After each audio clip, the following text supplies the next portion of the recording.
الان که مکانیزم ماشه یا همون اسنپ بک فعال شده، چه تأثیری میتونه توی فعالیت‌های ما توی حوزه ارز دیجیتال داشته باشه و چه نکاتی رو لازمه که توی صرافی‌های ارز دیجیتال یا کیف پول‌های شخصی که داریم رعایت بکنیم که سرمایه‌مون بلاک نشه. اول بیایم با هم دیگه یه تعریفی داشته باشیم که اصلا اسنپ بک یا مکانیزم ماشه چی هستش و چه اقداماتی در قالب این موضوع بر ضد کشور ما فعال میشه.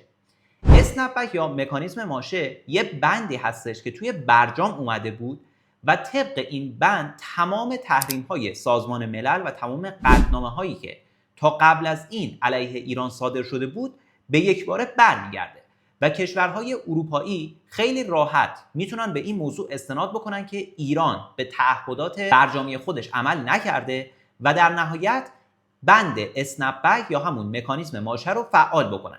وقتی که این موضوع فعال بشه که الان در آستانه فعال شدن هستش، تمام تحریم‌های قبلی ضد ایران برمیگرده، تحریم‌هایی که یه جورایی باعث میشه که شرایط اقتصادی ایران بیشتر از قبل توی شوک فرو بره. تا قبل از این شما هر فشار اقتصادی که داخل کشور مشاهده کردین به خاطر تحریم‌های یک جانبه آمریکا بود، ولی از اینجا به بعد تمام کشورهای دنیا هستن که ایران رو یه جورایی به خاطر این موضوع مجبور هستن که تحریم بکنن. بعد از فعال شدن اسنپ بک تمام تحریم‌های سازمان ملل که شامل فروش نفت ایران میشه و یه جورایی اونو تحریم میکنه، تحریم بخش کشتیرانی ما، تحریم قسمت بانکداری و تمام این موارد برای کشور ما فعال میشه. زمانی که این اتفاق رخ بده، در نتیجه اون به خاطر اون بند قسمت بانکی تأثیر مستقیمش رو ما توی حوزه ارز دیجیتال میتونیم احساس بکنیم. حالا شاید از خودتون بپرسین که این تحریم ها و این قطعنامه هایی که تا قبل از این علیه ایران صادر شده هیچ اشاره مستقیمی به فعالیت توی حوزه ارزهای دیجیتال نداره. بله، کاملا این موضوع درسته، ولی به خاطر اینکه تمام این تحریم ها برمیگرده، عملا من و شمایی که داریم توی صرافی‌های بین‌المللی فعالیت میکنیم فعالیتمون دوچار مشکل بشه و لازمه که شما یه سری اقدامات رو همین امروز انجام بدید. به خاطر اینکه خیلی از کشورهای دیگه از جمله آمریکا میدونن که الان مردم ایران برای دور زدن تحریم ها رو میارن به حوزه ارزهای دیجیتال و میخوان که با محدود کردن فعالیت ما یه جورایی راههایی که ما میتونیم این تحریم ها رو دور بزنیم به شکلی ببندن. حالا چه اقداماتی رو من و شما باید انجام بدیم؟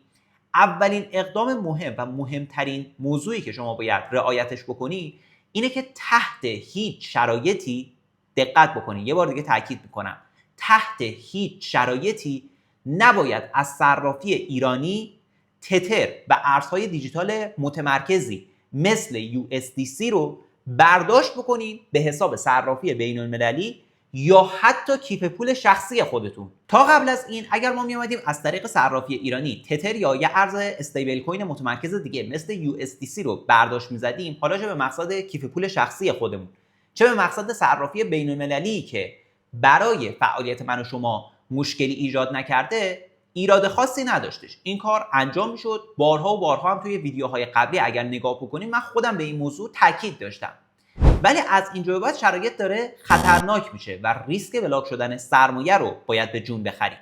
کما اینکه اگر گزارش انجمن بلاکچین ایران رو نگاه بکنی، توی همون روزهای اول جنگ نزدیک به 700 میلیون دلار سرمایه ایرانی ها در قالب تتر توی کیف پولشون فقط بلاک شده که بعد از جنگ و بعد از اینکه صرافی نوبیتکس هک شد، این روند بلاک شدن ارزهای تتر خیلی بیشتر هم شده. پس لازمه که تحت هیچ شرایطی شما از صرافی ایرانی تتر برداشت نکنید، چون ممکنه که تتری که برداشت میکنی یه تتر آلوده و کثیف باشه. راهکارش چیه؟ به جای اینکه از صرافی ایرانی تتر برداشت بکنی، ارز BNB رو برداشت بزنی به مقصد یه دونه کیف پول جدید. یه دونه کیف پول جدید باید ایجاد بکنی، نه کیف پولی که تا قبل از این یه سابقه تراکنش داشته و اومدین داخل اون کیف پول با صرافی ایرانی یا حتی کیف پول‌های دیگه و صرافی‌های بین‌المللی نقل و انتقالاتی رو انجام دادین. کل این پروسه نهایتاً 10 دقیقه یک ربع ازتون تایم ببره. من یه سری ویدیوهای آموزشی قبلا آماده کردم و این موارد رو به شکل کاملی بهتون آموزش دادم. اگر اون ویدیوها رو ندیدین حتما اون ویدیوها رو نگاه بکنین که با این پروسه بیشتر آشنا بشین. میتونین از صرافی ایرانی ارز BNB رو برداشت بزنین، به مقصد کیف پول جدید خودتون اونجا سوپش بکنین یا تبدیلش بکنین به ارز تتر که در نهایت یه تتر تمیز رو این شکلی شما داشته باشین.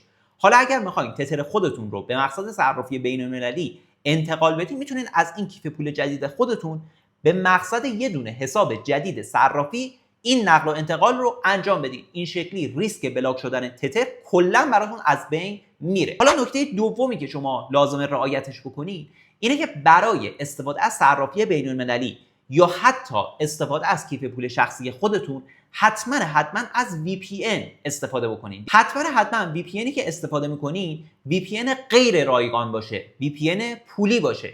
VPN هایی که به صورت رایگان داخل اپ استور یا گوگل پلی یا کلا در سطح اینترنت شما دارین مشاهدهشون میکنی، گزینه های مناسبی نیستن، بدتر میتونن یه خطر مضاعفی رو برای اکانت صرافی یا حتی کیف پول شماها ایجاد بکنن، در این جهت که آدرس IP اصلی شماها رو لو بدن. حالا از هر جایی که مطمئن هستین فکر میکنین که کارش درست هستش، میتونین VPN پولی خودتون رو خریداری بکنین. اگر جای مطمئنی هم سراغ ندارین، یه آیدی تلگرامی من اینجا توی تصویر براتون میذارم. جایی هستش که توی چند ماه گذشته بعد از جنگ خود من ازشون VPN تهیه کردم. گزینه‌های مناسبی بوده، هم از نظر قیمتی هم از نظر اینکه سرویس هاشون توی هر شرایطی جواب میداده. دوست داشتین شما هم میتونین امتحان بکنید. نکته سومی که لازمه رعایت بکنید بحث اینه که از حساب‌های قدیمی صرافی خودتون اولا استفاده نکنید.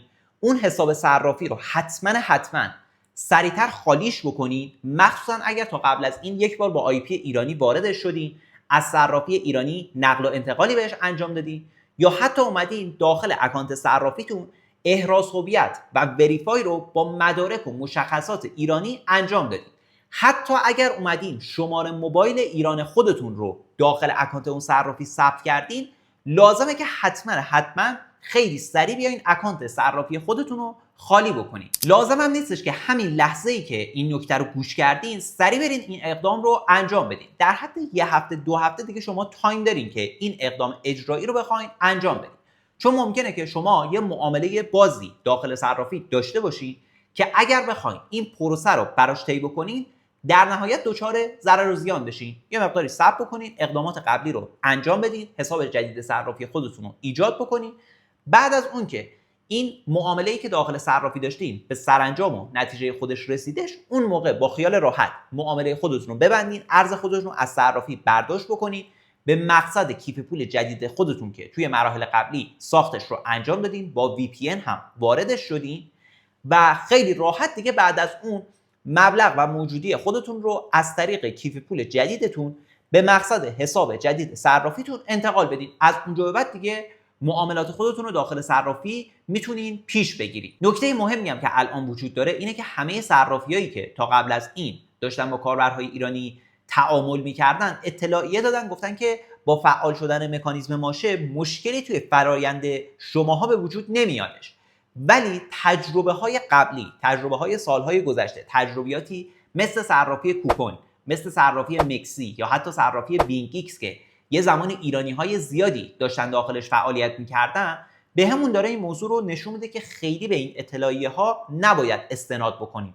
فردا روز که یه فشار بین المللی روی اون صرافی بیادش، مجبور هستن که قوانین خودشون رو تغییر بدن، بگن که مثلا از فردا دیگه شما کاربر ایرانی که حالا اومدین با IP ایرانی وارد شدین، با مشخصات ایرانی وریفایتون رو انجام دادین یا حتی اومدین از طریق صرافی ایرانی واریز و برداشتی به حساب صرافی بین‌المللی زدین یا حتی اومدین با شماره موبایل خودتون وارد شدین که همه اینها باعث میشه که شما شناسایی بشین، در نهایت اجازه فعالیت داخل اکانت خودتون رو ندارین یا حتی به یک باره بیان اکانت شماها رو به این دلایل ببندن.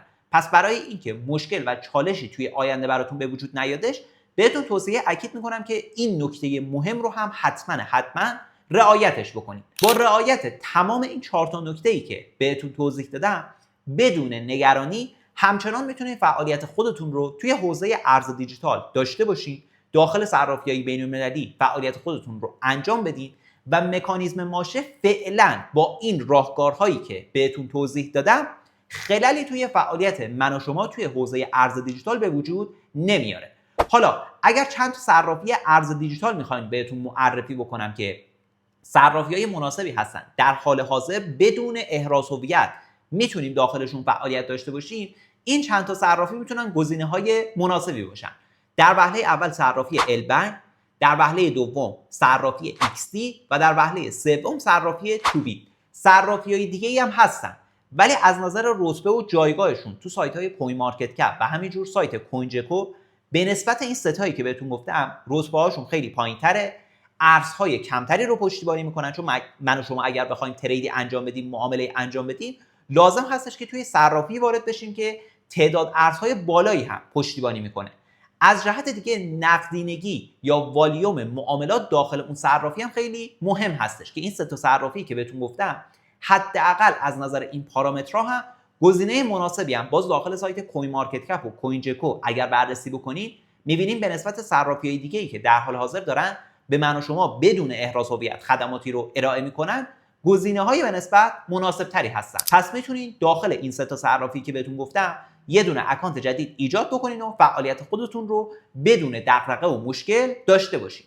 حالا اگر میخواین یه استراتژی اختصاصی هم در اختیارتون قرار بدم، اونم به صورت رایگان که بتونین با استفاده از اون تریدهای موفقی رو داخل اکانت صرافی خودتون داشته باشین، یه لینکی داخل کپشن براتون گذاشتم که در واقع لینک استراتژی ترید میم کوین ها با استفاده از هوش مصنوعی هستش که این استراتژی امتحان خودش رو پس داده و خیلی از شماها تا قبل از این تونستین این نتایج رو با استفاده از این استراتژی به دست بیارید. خود من هم تونستم طی بازه زمانی 1 ماهه معاملاتی رو داخل اکانت صرافی انجام بدم و سرمایه خودم رو 6 برابر بکنم که ویدیوش رو میتونین به طور کامل مشاهده بکنین. داخل اون ویدیو من اومدم ترید هیستوری اکانت خودم رو به شکل کاملی بهتون نمایش دادم. پس استراتژی هستش که امتحان خودش رو پس داده و شما با کمترین دانش تحلیل تکنیکال و همینجور کمترین میزان سرمایه میتونین بیشترین رشد سرمایه رو تجربه بکنین و توی شرایط فعلی که مکانیزم ماشه داره فعال میشه، شرایط اقتصادی رو برای من و شما توی ایران بدتر میکنه، میتونین از درآمد دلاری خوبی بهره مند بشین. پس حتما وارد لینکی که توی کپشن براتون گذاشتم بشین، این استراتژی رو مشاهده بکنین، ازش استفاده بکنین که شما هم بتونین نتایج خوبی رو با استفاده از این استراتژی به دست بیارین. موفق و پرسود باشین.